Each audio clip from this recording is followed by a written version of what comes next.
Saludo en estas vísperas de Navidad y como siempre convocados aquí para tratar de abordar los temas de mayor interés para el departamento, para la capital, la ciudad de Tunja, para nuestras provincias, para toda nuestra comunidad. Entre otras cosas, un cordialísimo saludo de Navidad para todos. Estos tiempos siguen siendo anómalos, siguen siendo inusitados, impredecible. Hace un año que hoy tuviéramos en estas circunstancias, pero bueno, estamos a punto de terminar este 2020 en circunstancias muy especiales, muy complicadas para el país, para el mundo, para todo el mundo. En fin, tenemos invitados hoy, en esta tarde del 23 de diciembre, a don Jacinto Pineda, director regional de la ESAT Boyacá Casanare, y a don Pedro Pablo Salas, el asesor de la Oficina de Diálogo Social y Paz de la Gobernación del Departamento de Boyacá. Con ellos nos podríamos quedar toda la tarde charlando de muchas cosas que se han seguido muy en detalle, algunas en el transcurso de este año, pero nos convoca esta tarde un asunto específico y son las últimas cifras del DANE. Don Jacinto Pineda, ayer usted registró en su cuenta de Twitter, que nosotros la replicamos en la cuenta de Twitter del periódico, el tema del aumento de la pobreza, según el DANE, en el departamento de Boyacá, comparados 2019 con 2018. Habrá que esperar lo que pase este año, que con seguridad nos dejará en guarismos más complicados. Don Pedro Pablo Salas, que ha estado todo este tiempo, todo este año, haciendo lo que se puede desde el gobierno departamental para propiciar el diálogo social que tanta falta hace y consolidar el proceso de paz en lo que se pueda en el territorio, en lo que mejor se pueda. Y nosotros en este medio, pues tratando de seguir tales acontecimientos, pues queremos analizar este tema de la pobreza y de la miseria. Podríamos decir que este año es un año atípico y podríamos hablar de la pobreza del departamento y otras miserias que pasaron este año si lo queremos poner en negativo, pero no lo pongamos ni en el uno extremo ni en el otro, porque tampoco se trata de ser Casandras de las desgracias ni cosa por el estilo. Esperemos que el año entrante las cosas sean mejor. Pero no sé, don Jacinto Pineda, usted que, como le digo, puso el tema a primera hora porque leyó temprano la información del DANE y usted ha seguido muy juiciosamente el tema de la evolución de los problemas de pobreza, de miseria, el problema del desempleo en el departamento y en la capital del departamento, pues comencemos con ustedes. Un saludo muy cordial, muchas gracias por atender la invitación y comencemos a hablar de este quizá uno de los principales problemas con los cuales terminamos el año 2020, fuera de todas las desgracias que han ocurrido. Sin embargo, pues también decir que han ocurrido cosas benéficas, son pocas, pero también ha sucedido. Doctor Jacinto, bienvenido, buenas tardes. Muy buenas tardes para usted, para Pedro Pablo y desde luego para usted, Pedro. Y claro, un saludo muy cordial a todos los que están conectados en este momento a esta reflexión que hay que hacer sobre el tema de lo que nos ocurre en el país. Voy a tratar primero de contextualizar un poco las cifras y después hacemos una reflexión sobre ello.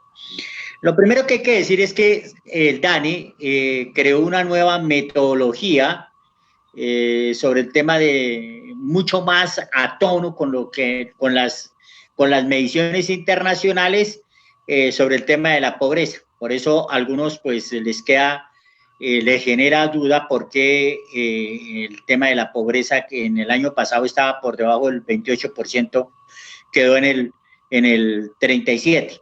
Pero es un tema que ocurre con todos. Entonces, hay una actualización metodológica que nos permitió pues vernos mucho más de cerca de qué era lo que estaba pasando con el tema de la pobreza. Segundo lugar, hay que precisar que cuando hablamos de pobreza monetaria, estamos refiriéndonos a ingresos, al tema del ingreso. Básicamente, entonces, es un tema que está asociado en Colombia, pues, dentro de algunos elementos, el más importante, el tema del empleo. Ahí hay una fuerte asociatividad entre empleo y pobreza. En tercer lugar, digamos entonces que, ¿qué pasó en Colombia? En Colombia el desempleo llegó al 35.7%, muy alto, cuando estábamos en el y en el 2018 estábamos en el 34.7%, es decir, subió un punto porcentual. ¿Qué significa ser pobre en Colombia? El ser pobre en Colombia es cuando una persona recibe menos de 242.000 pesos. Entonces, aquellas familias que se conforman, ¿sí? De 4 personas, ¿sí? Podemos decir que alrededor de 960.000 pesos, si ese hogar no recibe 960.000 es considerado pobre. Se hace una línea. Esa línea de pobreza para el departamento de Boyacá está en el 35.7. Es decir, nosotros estamos en la misma situación del país, pero ¿cuál es la diferencia? La diferencia es que en el 2018 nosotros traíamos una pobreza del 34.2, es decir, en la pobreza en Boyacá se incrementó 1.5%, superior. ¿Eso qué ocurre con el tema de los departamentos, con los otros departamentos? Que fuimos de los departamentos que más aumentó el tema de la pobreza. Sin lugar a dudas, una fuerte también, cuando miramos el tema por dominios geográficos, también hay un tema interesante, y es que los que más se empobrecieron, los departamentos que más se empobrecieron, fueron los de la costa atlántica. Hay que también reflexionar qué pasó en la costa atlántica. La mayoría, o sea, si usted ve los 10 primeros departamentos que más aumentó la pobreza, la mayoría de ellos son de la costa atlántica. Ahora, también el DANE nos dijo que la extrema pobreza, que son aquellas personas que viven con menos de 126.000 pesos mensuales, si nos ponemos a pensar en un hogar, estamos pensando que quienes estén por ahí por 520.000 pesos, una familia que no reciba sino 520.000 pesos es extrema pobreza. Claro, viene todo el interrogante, ¿qué se puede comprar con 520.000 pesos? Todo lo demás, lo que implica estar en la extrema pobreza es muy complicado. Esa también aumentó en Boyacá. Sí, ahí hubo un aumento, pues llegamos al 7.3, estábamos en el 6.5, también aumentó. Y hoy tenemos 93.589 personas que viven con menos de 126.000. Como también tenemos hoy 458.455 pobres en el departamento de Boyacá. Eso es la tercera parte de la población. La tercera parte de la población. Y aumentó la pobreza en el departamento de Boyacá, 20.623 personas ingresaron a la pobreza. Quiero dejar este primer planteamiento, Pedro, como para dar cifras y después, si usted le parece, o de una vez comenzamos a hacer análisis. Usted me dice. Escuchemos a Pedro Pablo, como asesor de paz y diálogo social del departamento, el punto de vista sobre estas cifras que acaba de describir, de citar Jacinto Pineda. Pedro Pablo, muchas gracias por estar con nosotros. Muy buenas tardes. Saludo cordial y cuáles son sus puntos de vista. Gracias, Pedro, al profe Jacinto, a las personas, a Julio, que está en la parte técnica, y a todos los que nos observan en este momento a través del Facebook Live. Lo que dice el profe Jacinto, digamos, es muy dramático. Estamos hablando casi, para el caso de Boyacá, de 600.000 pobres, entre pobres extremos y pobres, digamos, monetarios, como bien registra el DANE. Sin embargo, en medio de esa situación, Boyacá, tanto en pobreza monetaria como en pobreza extrema, está por debajo de la media nacional. Fijémonos un poco en ese tema porque hay otras regiones del país que se empobrecieron mucho más que Boyacá. Boyacá está por debajo de la media nacional.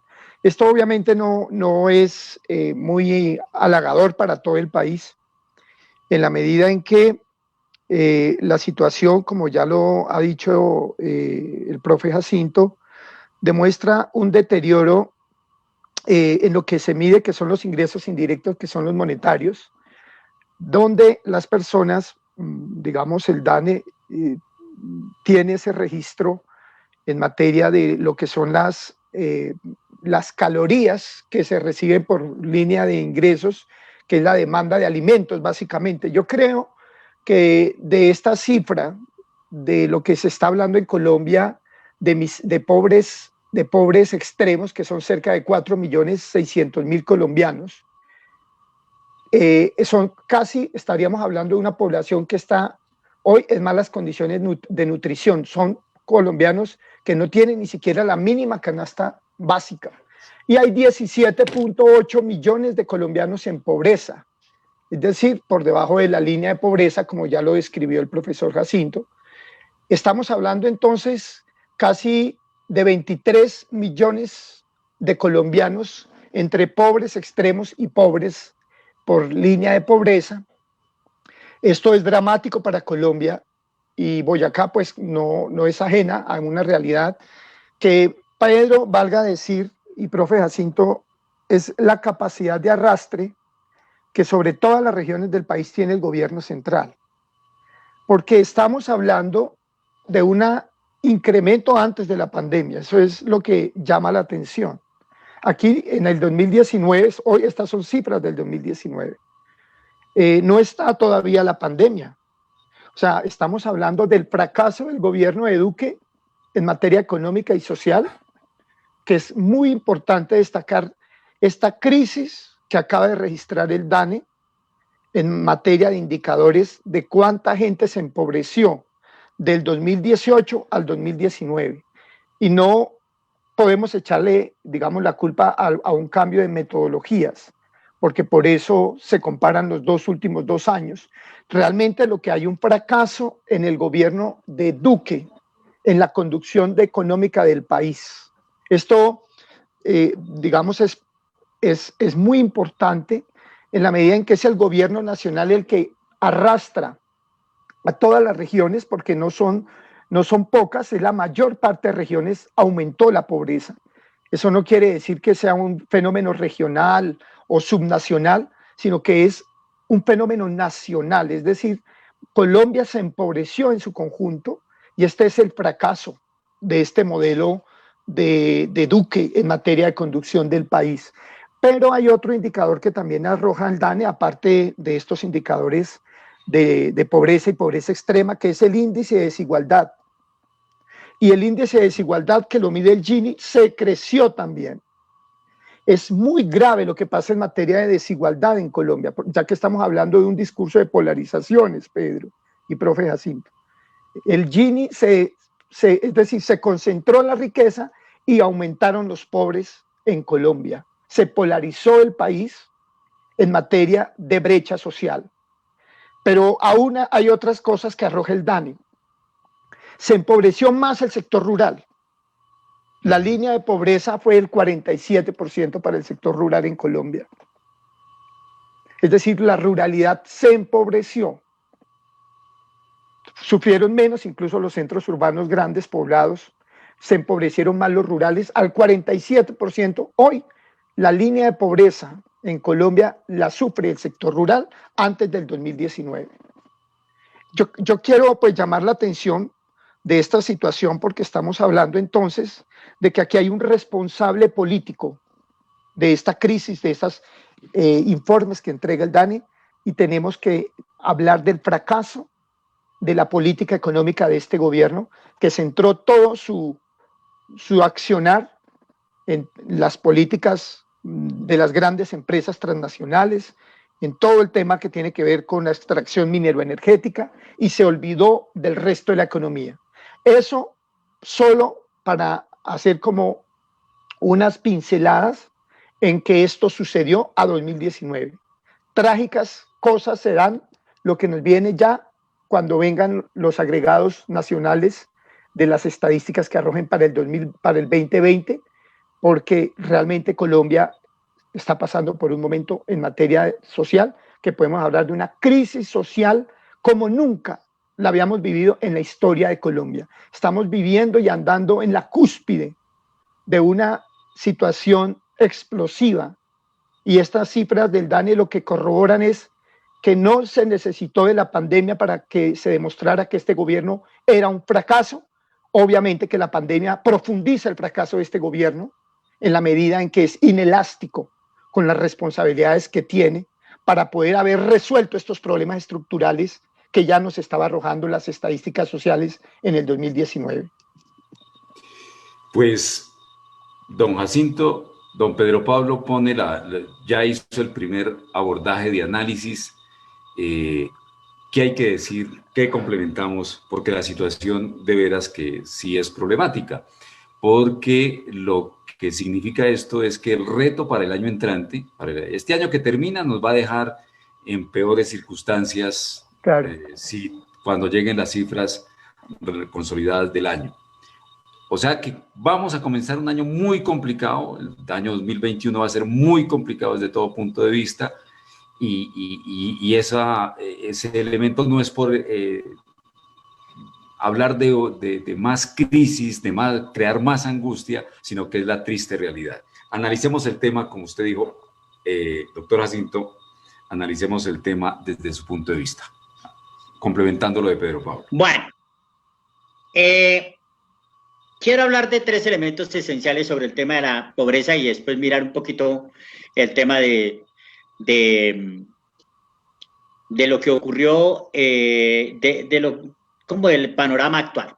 Lo primero que hay que señalar entonces es que, en primer lugar, hay un tema que aborda Pedro Pablo que había olvidado, y es el tema de la desigualdad.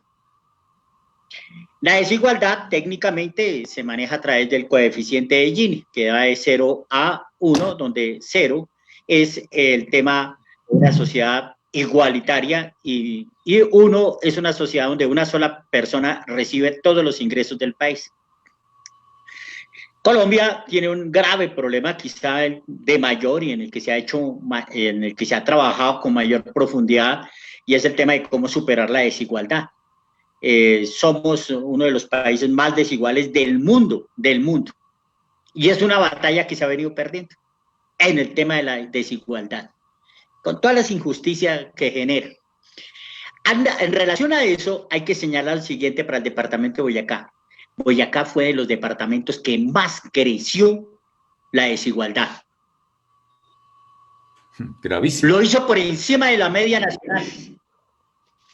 Habíamos estado menos del 5%, que es plausible para la condición de Colombia de América Latina.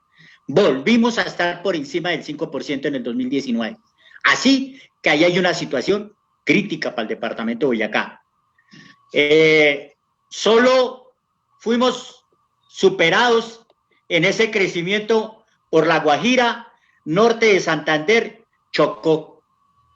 Eso conlleva ahí a una situación, primero, que nos debe llevar una reflexión, y es la desigualdad que estamos construyendo en este departamento, siendo un departamento con un PIB per cápita de los más altos. En segundo lugar, hay que señalar que este tema de la pobreza está asociado al aumento del desempleo.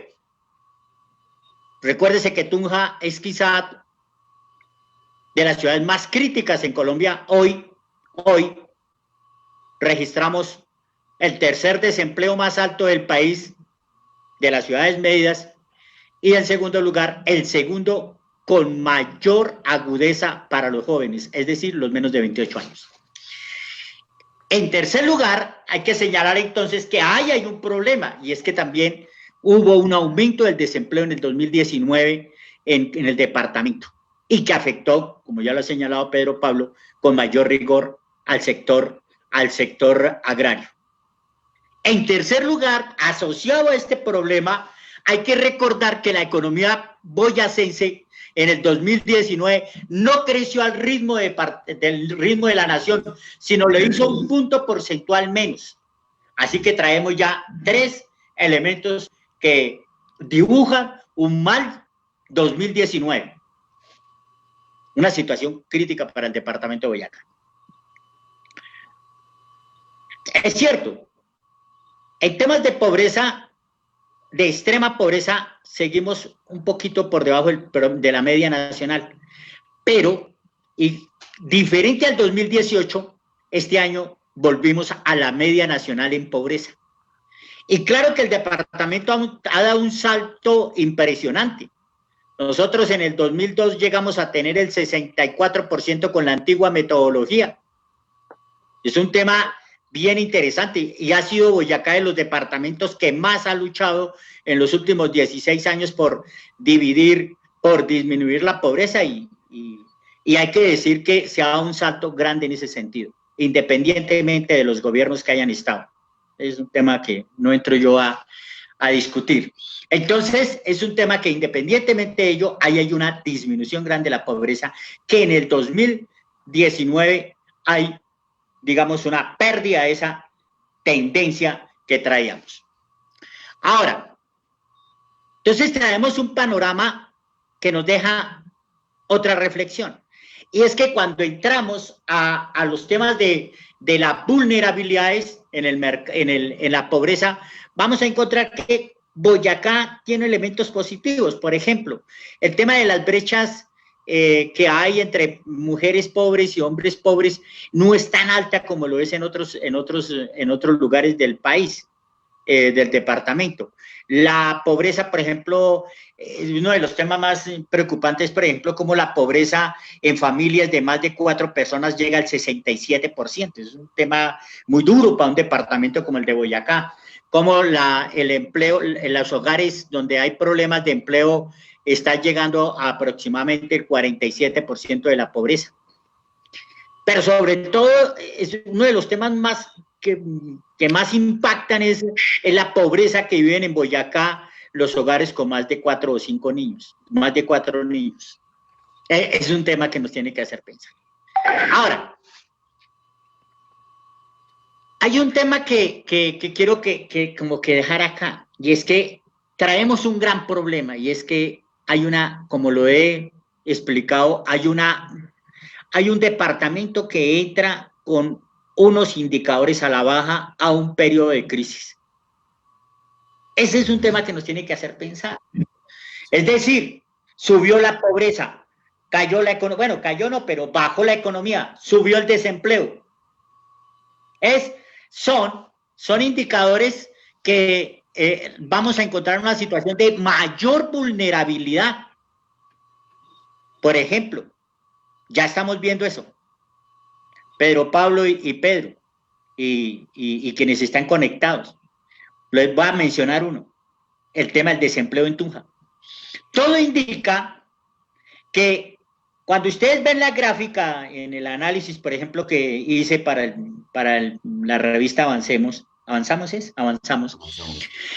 ahí se evidencia cómo mientras el impacto económico, el impacto de la reactivación económica ha sido central para el país, la disminución del desempleo no lo ha sido para Tunja. ¿Por qué en Tunja no ha impactado la reactivación económica? Claro, hay problemas estructurales de la economía. Por ejemplo, traemos una actividad que es la comercial, que es, por ejemplo, el tema de las administraciones públicas. En Tunja es un tema impresionante. En Tunja aproximadamente el 15% de los empleos los genera el gobierno. Eso es muy alto, cuando en el país es aproximadamente por ahí del 5%. Nosotros llegamos al 15%. ¿Qué ocurre? Estudiantes, que son población inactiva, y muchos de los empleos hoy están en el teletrabajo, fundamentalmente los empleos del Estado están en teletrabajo. Y eso no genera bienes y servicios. Y esa es una de las situaciones más complejas. Cómo en plena crisis nos reinventamos. En general, hay un panorama de un departamento que en el 2019 no caminó. No caminó. Cayó la economía, subió el desempleo y subió la pobreza. Eso es innegable. Sí. Hay otra situación. Entramos con una gran debilidad y vulnerabilidad a un proceso de crisis que, según los cálculos del Banco Mundial, va a hacernos retroceder 20 años. Pedro Pablo, nosotros hasta ahora lo que hemos visto de esta pandemia son los primeros impactos. Pero lo que está por venir, en proceso de recuperación de pobreza y desigualdad y todo lo demás, va a ser un desafío para nosotros. Así que mi invitación es a que reflexionemos sobre ese tema. Eso va a ser muy complicado. Muy bien. Bueno, entonces, para la última parte, porque me gustaría hacer énfasis, y repito, no es la alarma, sino son la crudeza de las cifras. Entonces quedamos, un departamento donde su población sigue siendo no predominante, pero sigue siendo alta del componente rural. Y si el sector agropecuario, los habitantes rurales, han sido de los más afectados en el proceso que venía, entonces ahí tenemos un problema adicional para la sociedad boyacense, de cara al futuro. Antes de la pandemia, dicen ustedes. Con la pandemia, este año se profundizó el problema de los agricultores, de los habitantes del campo, de los campesinos, hoy el término casi no se usa. Entonces, con seguridad, la ruina que significó para los paperos, la ruina que significó para los horticultores, es decir, están afectados los productores de papa, los productores de hortalizas en la zona central de Boyacá. Eso va a aumentar el problema, de un lado. Y del otro lado, pues la capital del departamento tiene el mayor índice de desempleo, pues ahí sumamos el peor de los mundos. Mi pregunta para los dos, en consecuencia, para finalizar este diálogo, es ¿y qué podemos hacer? ¿Qué vamos a hacer? Pedro Pablo dice, bueno, este problema manifiesta en principio el fracaso de las políticas nacionales. Usted, Jacinto, plantea que pues, hay que tener mucho cuidado y hay que empezar a pensar y estar alertas sobre la circunstancia. Es evidente, pero ¿cómo? Entonces, Pedro Pablo Salas, usted que está en el gobierno departamental, que está en contacto todo el tiempo con la gente, que este año sufrimos además situaciones bien complejas desde el movimiento social, lo que pasa en Occidente con la guaquería, lo que pasó en el sector minero energético, con los accidentes del carbón, todas estas cosas. ¿Se puede hacer algo desde dónde? ¿Cómo comenzamos el 21? ¿Mirando hacia dónde? ¿Pensando en qué? ¿Cómo hagamos esa reflexión de futuro inmediato para salirle a la crisis? Porque como dice Jacinto, esto apenas se está comenzando a ver, pero lo que viene sí es verdaderamente preocupante, para no decir que desastroso. Pedro Pablo Salas. Bueno, Pedro, yo creo que es un momento, el término reinventarse no lo utilizo porque la realidad no le da margen a los que son tan débiles en materia de reinversión, porque generalmente eso está relacionado con aspectos económicos. Yo sí considero que a pesar de todas las dificultades, cuando uno mira las estadísticas, el deterioro fue general. Así sea pequeño, pero el deterioro fue de todo el país y creo que ese análisis es muy importante destacarlo.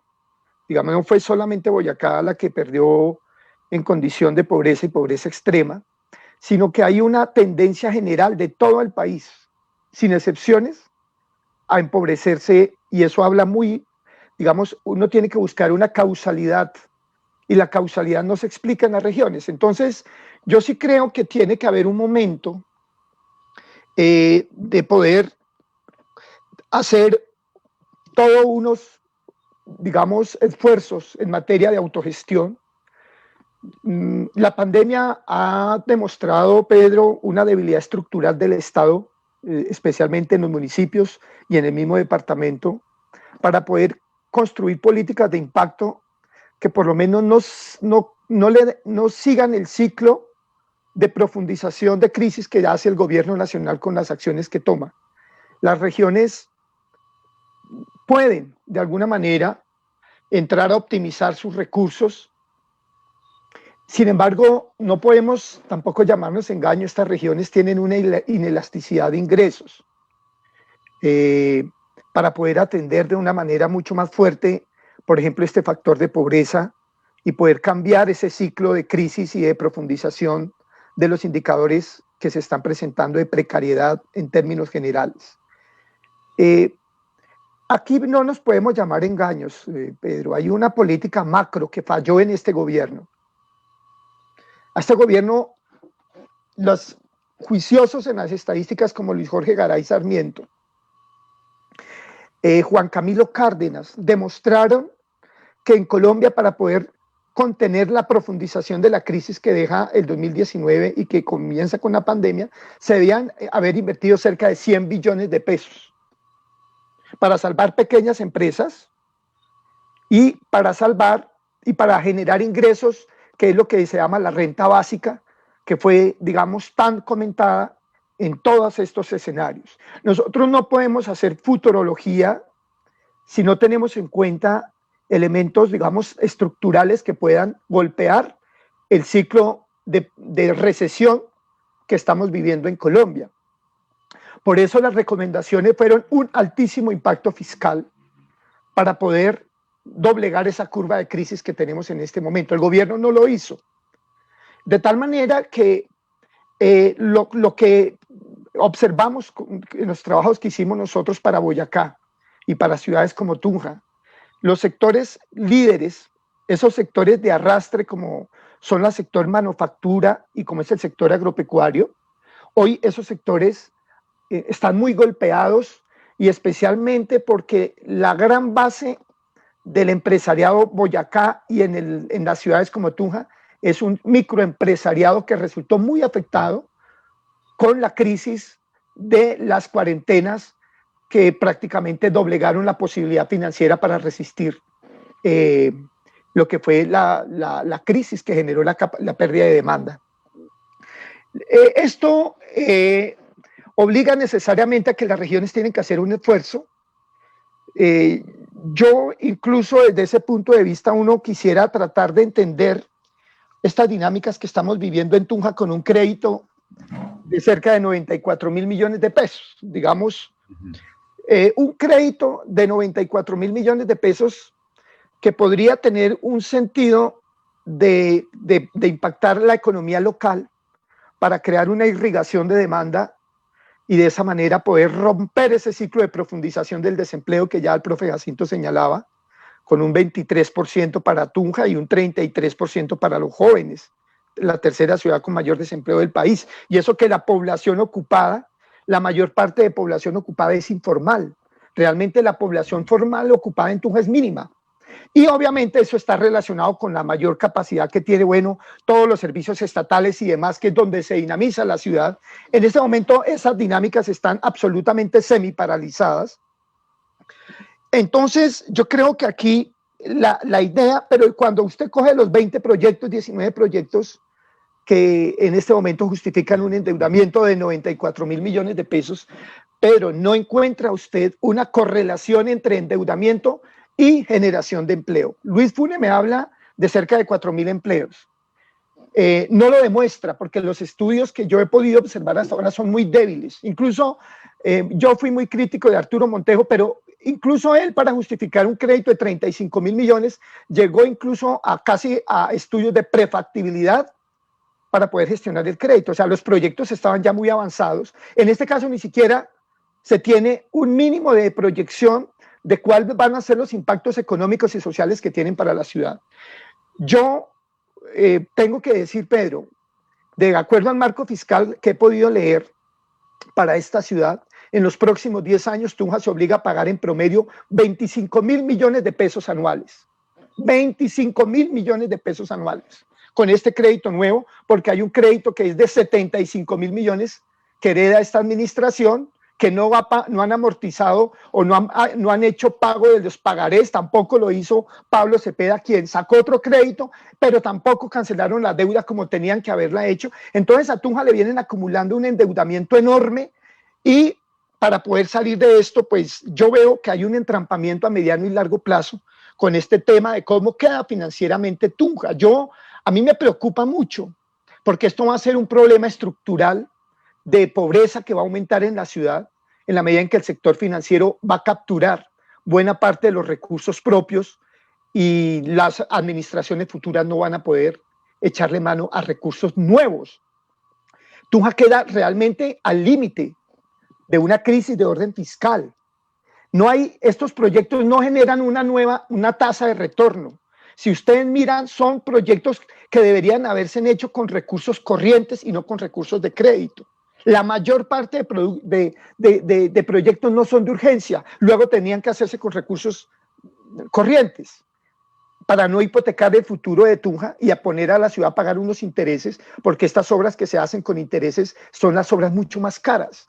Por eso yo quería tocar también este tema de lo que se está viviendo en esta coyuntura, porque a mí me parece que al mediano y largo plazo Tunja va a tener unos problemas de financiación enormes, y ahora pues para pagar esta deuda le van a echar mano a muchos recursos de los tunjanos. Va a estarse reformando el estatuto de rentas, es decir, aquí se va a socializar unas decisiones que en este momento a mí me parecen muy irresponsables, tengo que decirlo, del impacto que nadie lo ha demostrado, porque no hay ni siquiera un mínimo de aproximación, que es cuáles son los impactos de estos 19 proyectos. Obviamente, pues es una cascada de ideas, de iniciativas para justificar el crédito. Necesariamente lo tienen que hacer así, pero vuelvo y repito, a mí me preocupa mucho que este problema estructural que tiene Tunja, inclusive de materia de movilidad, que solamente hay 8.000 millones para resolver ya una ciudad que está colapsada en materia vial, que había que hacer incluso un mayor esfuerzo en materia de infraestructura para poder dar un poco más de flujo a esa avenida universitaria que está colapsada, a esta avenida del norte que está colapsada, y allí usted no encuentra proyectos realmente que estructuren una mayor movilidad para Tunja, y se va a perder una posibilidad a largo plazo porque no va a haber recursos de dónde poder hacer nuevas vías en la medida en que ya los han comprometido para arreglar juntas de acción comunal, para hacer un catastro multipropósito. Después de que aquí se han hecho una serie de estudios, se han venido haciendo actualizaciones catastrales por el IGAC, más o menos Tunja tiene actualizados todos sus predios. No entiendo cómo se pueden gastar 10.000 millones de pesos en un catastro multipropósito. Me parece que estas cosas son muy delicadas con lo que se está jugando con la ciudad, y vuelvo y repito, me parece que se profundiza a largo plazo el entrampamiento para poder resolver estos problemas de la trampa de la pobreza, porque yo creo que en eso el profe Jacinto coincide conmigo, que estamos en una trampa de pobreza. Ya no es posible salir de esta pobreza en las actuales circunstancias, porque no tenemos Estado, porque no hay una políticas fiscales, porque no hay una acción para poder proteger el empleo de esta pequeña, mediana y microempresa que tenemos en ciudades como Tunja, en el departamento de Boyacá. Si eso es así, pues salir de la trampa de la pobreza es mucho más difícil. Y en esto pues uno no puede volverse creativo por más buena voluntad que tenga. Necesariamente aquí el rol lo va a tener que jugar el Estado. Pero vuelvo y repito, Duque se jugó el rol por las corporaciones, por los salvamentos al sector financiero, por salvar a Bianca, y se le olvidó el resto del país. Uno tiene que pensar a estas alturas si Colombia vuelve a cometer y a repetir ese error que en este momento tan caro le está saliendo este gobierno a la sociedad colombiana, cuando ya en el 2019 sin pobreza hundió al país en la pobreza. No es una acción deliberada. No olvide, Pedro, que las regiones también vivieron la concentración de privilegios. ¿Cómo no vamos a vivir privilegios cuando se privatizó la doble calzada y se la jugaron entre transnacionales, hicieron el gran negocio? ¿Cómo no vamos a vivir cuando se hizo una gran negociación de la empresa Energía de Boyacá entre transnacionales y fue para privados?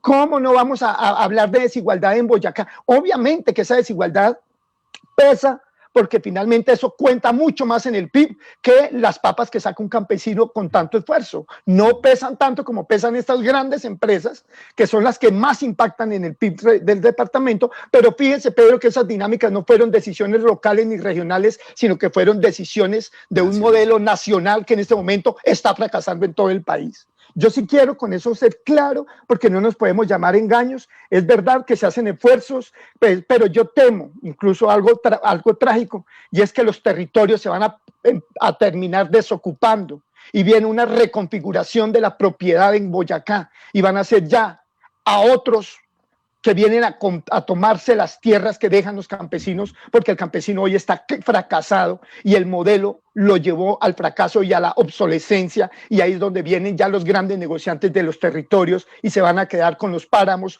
con el agua, con las parcelas y tantas bellezas que tenemos en Boyacá, y van a quedar en pocas manos. La pobreza es un futuro de desigualdad, porque la concentración del territorio en Boyacá, que es un departamento tan apreciado por sus recursos naturales, estamos caminando a un desplazamiento rural por la situación que ya les dije, que fue donde más pobreza creció, la miseria extrema 19% y la pobreza monetaria al 47%. Yo quería con eso pues dejar estas apreciaciones, porque es un año difícil, termina un año difícil y no podemos llamarnos engaños. Aquí tiene que haber un levantamiento social. Yo creo que aquí tiene que haber un nuevo orden social, un nuevo pacto social.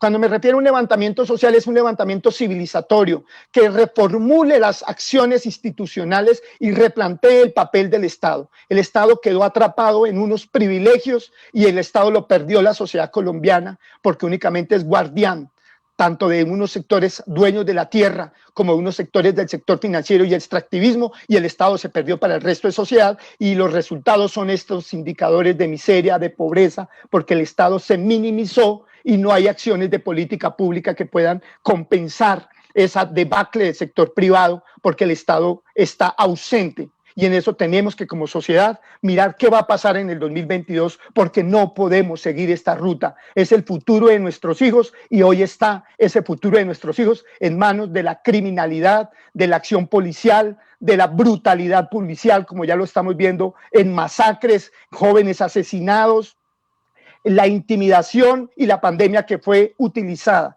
para profundizar el autoritarismo y la pérdida de esa democracia débil que tenemos. El escenario no es lo mejor para Colombia, y tenemos que como sociedad ser conscientes de esto, porque no podemos tener un 2021 repitiendo estos errores, y yo creo que en medio de la pandemia la gente va a tener que salir a la calle a manifestar esa necesidad de cambio social. Y yo, muy interesante, Pedro Pablo, haría dos comentarios. Uno, oiga, nos quedaron debiendo este año, porque la pandemia fue la mampara perfecta para evitar la discusión, el tema de la negociación de la doble calzada. Claro, total. ¿Qué significó eso? ¿Dónde está? ¿Cómo fue el negocio? ¿Cómo fue el negocio? ¿Qué impuestos se pagaron? ¿Qué beneficios se transaron en eso y en favor de? ¿Cómo fue el negocio? ¿Y cómo es posible que no se logre ni siquiera garantizar dentro de ese negocio, pensaría uno, la terminación de la doble calzada hasta Sogamoso? Por lo menos eso. Y la solución de problemas a lo largo de la obra que están pendientes en viaductos, en intersecciones, en conexiones, en lateralidad, en obras de lateralidad que necesita la adecuación de la doble calzada. Eso no nos lo contaron y no nos lo van a contar. Así es, Pedro. Con seguridad, por lo menos, y nadie ha exigido, porque esa es otra cosa que hay que reclamarle a la clase política dirigente del departamento, a la bancada parlamentaria, que nos quedó debiendo ese debate, que debió citarlo alguno o toda la bancada debió citar al gobierno para que nos explicara a los boyacenses, y no lo hicieron. No lo hicieron. Así es. Y la segunda, Pedro Pablo, es que en la revista Avanzamos, su análisis también, que lo hizo usted con Juan Pablo, joven brillante aquí de la OPTC. Exactamente. Que hicieron ese análisis sobre cómo queda el panorama económico, cómo queda Tunjas, fundamentalmente. Invitamos a que lean en la revista va a circular, ya está circulando a partir de esta tarde el físico, ha circulado el PDF para que lo analicen y los tengamos en cuenta como insumo de trabajo, porque ahí también está el análisis de Jacinto, que es muy importante sobre el tema que estamos abordando. No me extiendo más. Doctor Jacinto, su análisis sobre esta parte.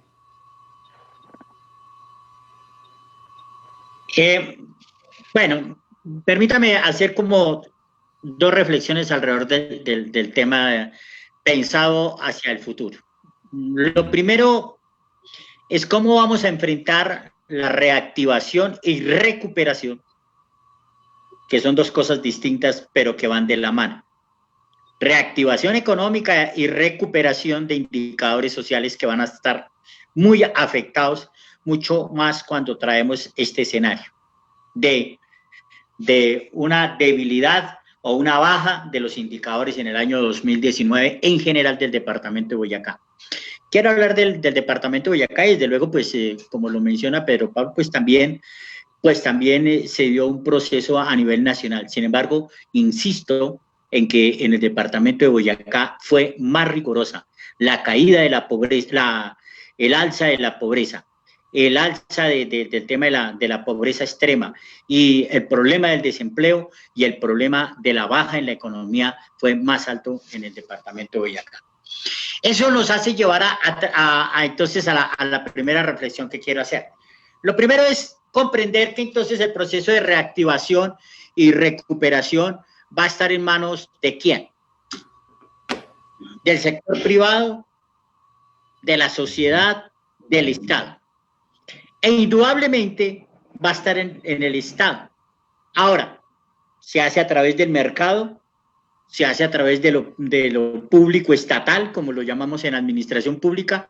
Ese es otro balance que hay que hacer, es una reflexión que hay que hacer y que entra en el terreno de la ideología, ¿no? ¿Quién quiere que asuma el tema de la responsabilidad? Desde luego la izquierda pensará que debe ser el Estado y la derecha pensará que debe ser el mercado. Es una discusión que se debe dar en un ámbito democrático y como hemos venido y como se ha comentado y como se debe seguir insistiendo, se debe hacer en el disenso. En los disensos que hay en una sociedad, es una discusión muy sana y que no tiene que llevar a la violencia, que es lo peor que nos ha ocurrido. Entonces, ahí hay un debate bien interesante que se va a dar. Si pensamos que debe ser el Estado, tenemos tres problemas acá. Ya hay una tensión entre descentralización y Estado unitario. Es indudable. La pandemia visibiliza esa tensión. Es cierto, nosotros traemos una arquitectura jurídica, ¿sí?, dentro de la organización del Estado colombiano que genera esa tensión. O somos un Estado unitario o somos un Estado descentralizado y convivimos ahí. La respuesta es cómo podemos coordinar para superar esas tensiones que son propias. Yo la verdad que en eso, con todo el respeto de lo que plantea Pedro, yo no veo que el tema sea de esa lucha del nivel central y el nivel departamental, sino considero que tenemos que dar es un tránsito a cómo podemos trabajar coordinadamente entre el sector nacional, el sector regional y el sector municipal. ¿Cuál es el escenario en el que estamos? Y ahí sí comparto mucho con Pedro Pablo el análisis. El problema está en el territorio. Ese sí es el verdadero problema que vamos a tener. La comprensión de territorio desde la visión de la exclusión de territorios en Boyacá y desde luego en Colombia. Los últimos tres gobiernos, independientemente de su visión y de su acción, han visto como uno de los problemas centrales la desigualdad.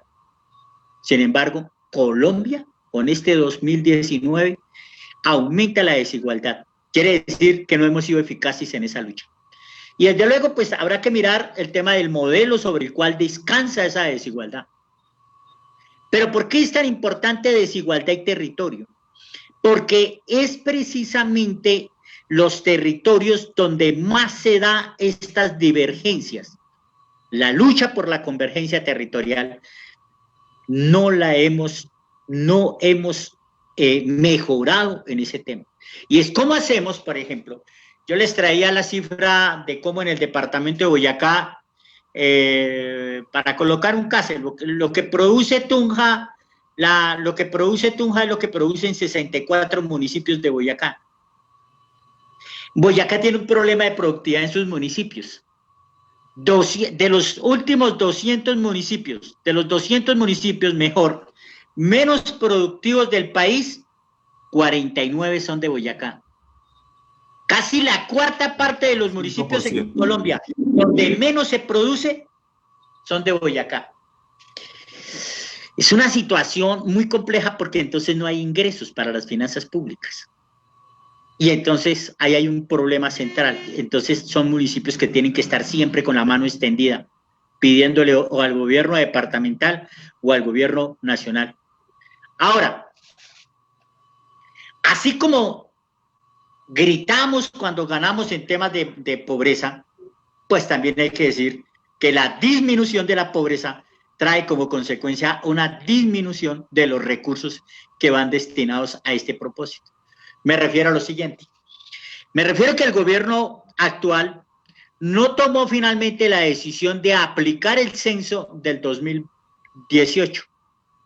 Boyacá, por ejemplo, en ese periodo, en NBI, bajó del 30.8% al 10.03%. Es decir, hay una disminución de los recursos que van para los municipios. Eso tendremos que verlo ya para el 2022, porque para el 2021 se va a mitigar el impacto. Segundo lugar, los recursos de regalía, de todas maneras, van a estar orientados básicamente a la lucha contra el tema de la salud, del COVID y sus consecuencias, y desde luego mucho más ahorita en el tema de prevención. Así que muchos recursos no van a ir a los municipios. Y en tercer lugar, como ya lo anotaba, el Estado del bolsillo de nosotros. Si requerimos más plata, pero hay menos ingresos, necesitamos acudir a la deuda. Y la deuda es un tema que es muy complicada manejarla. Yo vuelvo a colocar el ejemplo del hogar. Si yo necesito hacer inversiones y me valgo de plata y la invierto bien, magnífico. Pero si yo necesito plata y la invierto mal, lo que hago es atizar el problema de la pobreza y la desigualdad. Por eso, cualquier análisis de endeudamiento territorial debe ser muy reflexionado. Yo creo que en esto ha habido la verdad, y no estoy hablando solo de la ciudad, sino también el propio departamento que está en ese proceso, y muchos municipios. ¿Por qué? Porque si no lo hacen este año o no lo hacen el siguiente, ya el último no van a poder. Entonces todo el mundo busca endeudarse, se buscó endeudar este año. Yo quisiera que hiciéramos un análisis de todos los préstamos que se hicieron a nivel territorial. Estamos hablando quizá de los dos más conocidos, como es el de Tunja y el de la gobernación de acá. Pero ¿qué ha pasado a nivel territorial? Y la verdad ahí es cuando uno dice, oiga, ¿cuál es el grave responsabilidad?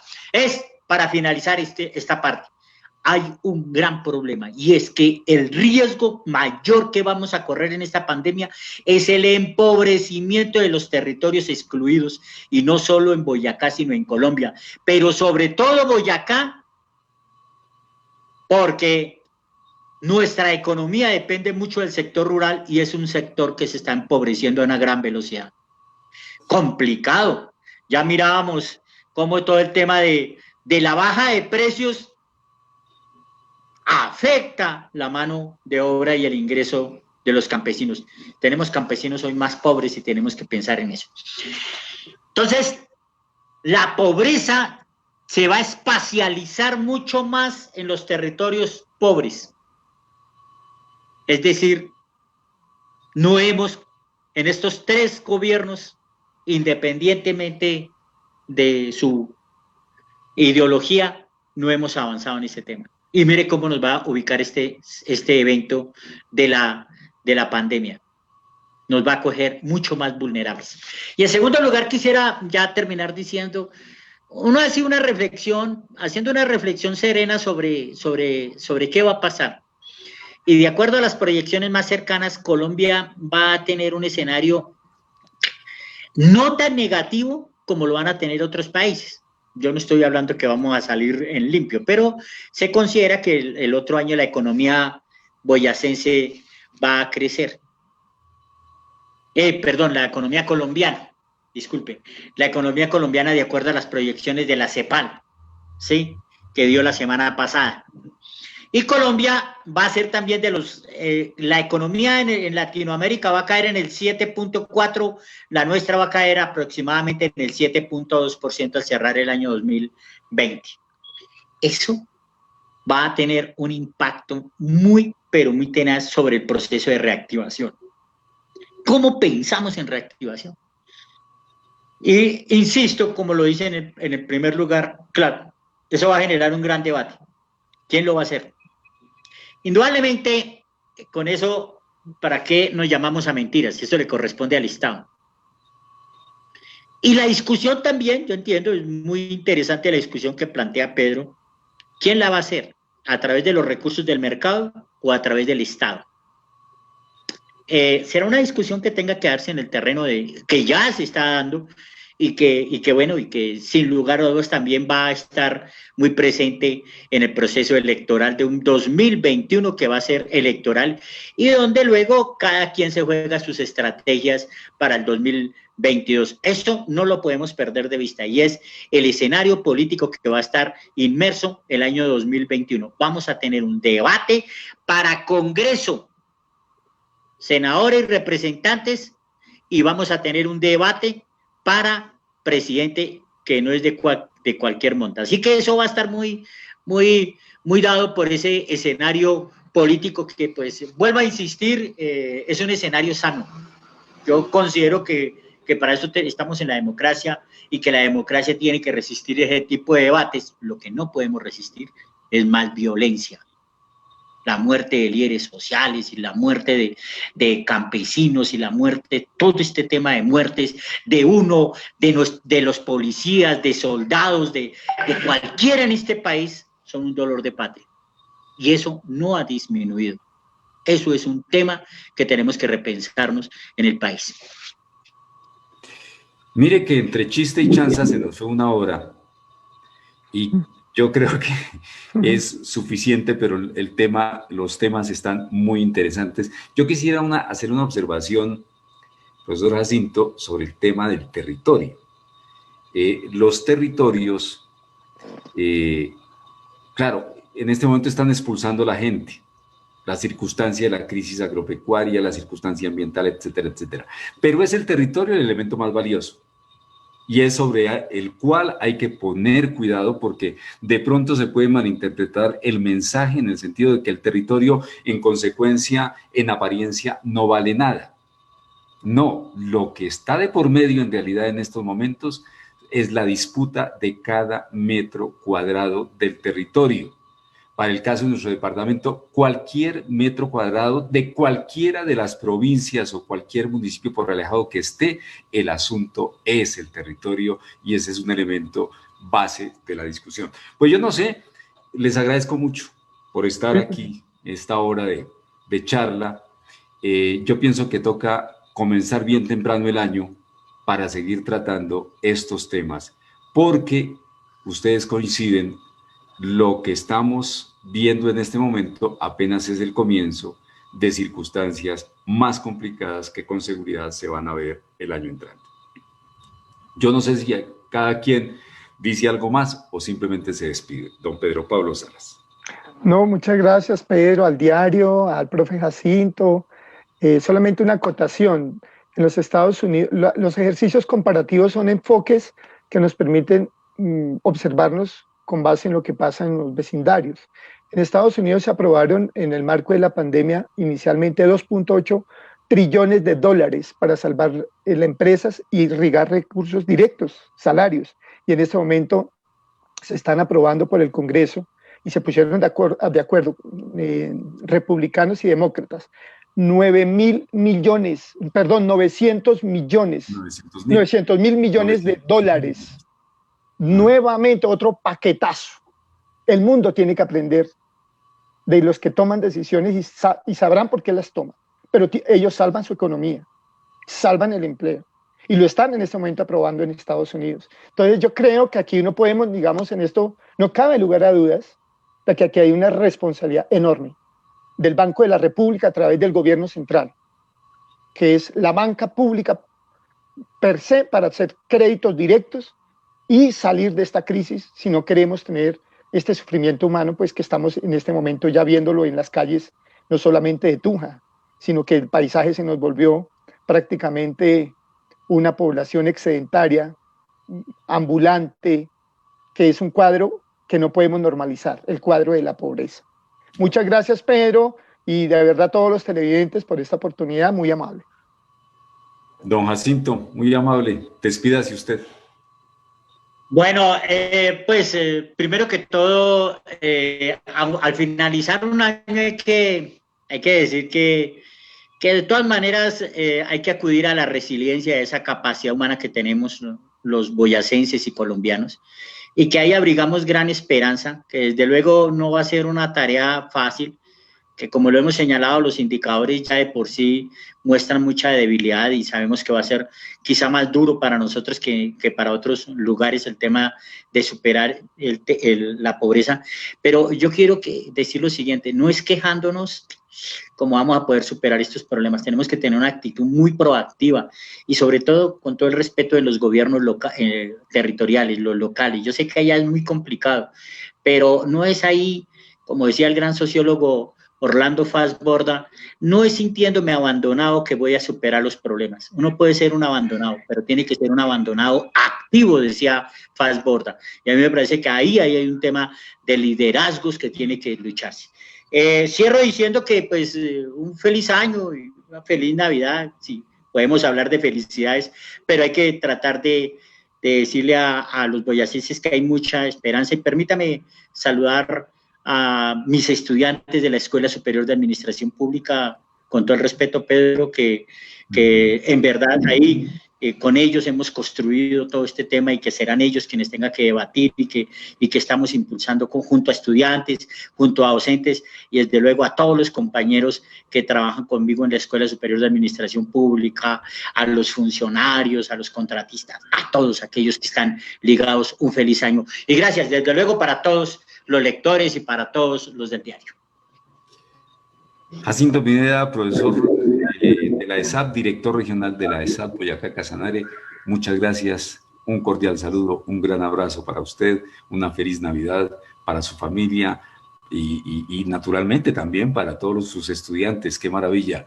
Don Pedro Pablo Salas, igual para usted, para su gente, para su familia, para las personas que han seguido su trayectoria y siguen su trabajo, y para todas las personas que nos han seguido en la página y en las plataformas del diario, pues una feliz Navidad. Muchas gracias. Gracias, y nos vemos muy pronto, comenzando bueno, para seguir echando gracias. lengua sobre estos temas. Muy amables. Vale, muchas gracias.